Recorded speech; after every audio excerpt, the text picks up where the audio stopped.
સુરતથી સારંગપુર ધામ સુધી ત્રિદિવસીય શીશ સાયક્લોથોન સાયકલ યાત્રાનો શુભારંભ કરવામાં આવ્યો છે। સુરતથી સારંગપુર ધામ સુધી ત્રિદિવસીય શીશ સાયક્લોથોન સાયકલ યાત્રાનો શુભારંભ કરવામાં આવ્યો છે, જેમાં 333 કિલોમીટર 333થી વધુ સાયકલિસ્ટો દ્વારા ચલાવવામાં આવી હતી। સાયકલ પ્રતિ કિલોમીટર આયોજકો દ્વારા સેવા માટે ડોનેશન આપવામાં આવશે। મારું નામ સુનિલ શાહ છે અને શીશ ગ્રુપનો હું ડાયરેક્ટર છું।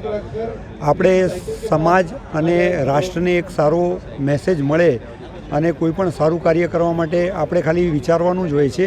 સારું કાર્ય કરવાનું વિચારીએ એટલે ઓટોમેટિક બધું જ કામ થઈ જાય છે। એ જ રીતે અમને ધીરે ધીરે આટલી જે મોટી ઇવેન્ટની શરૂઆત થવા જઈ રહી છે આજે, અને જે 3 દિવસમાં આ યાત્રા પૂરી થશે સારંગપુર થઈને પછી, અને ત્યાં અમે લોકો હવન કરવાના છીએ અને જે ભારતના નામે એક રેકોર્ડ બનાવવા જઈ રહ્યા છીએ।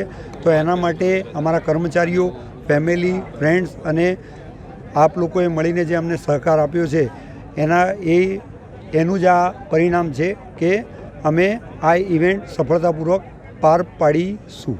ઓકે, મારું નામ સતીશ માણિયા અને શીશ ફાઉન્ડેશનના હું ડિરેક્ટર છું। મારા પાર્ટનર છે રમેશ કાકડિયા, પણ ડિરેક્ટર છે શીશ ફાઉન્ડેશનના।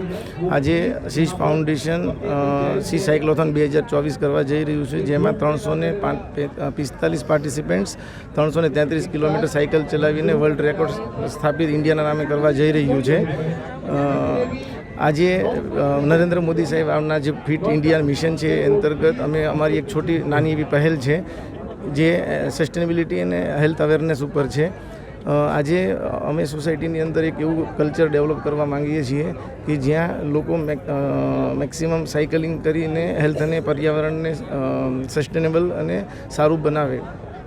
અમારી ઓર્ગેનાઇઝેશનમાં આજે મેક્સિમમ લોકો ટ્રાય કરે છે કે સાયકલ લઈને ઓફિસે આવી રહ્યા છે, અને આ અનુકરણ બીજી ઓર્ગેનાઇઝેશન કરે એવું અમે ઈચ્છા રાખીએ છીએ।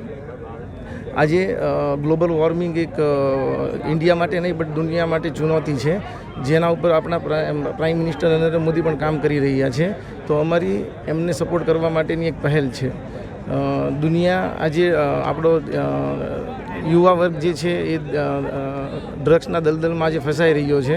તો અમે શીશ સાયક્લોથોન વતી એવો મેસેજ સોસાયટીમાં આપવા જઈ રહ્યા છીએ કે એક સે ટુ નો ડ્રગ્સ જે મુહિમ સરકાર ચલાવી રહી છે એને પણ અમે સપોર્ટ કરીએ છીએ। Reporter Arvind Rathod, Janadesh news, Surat.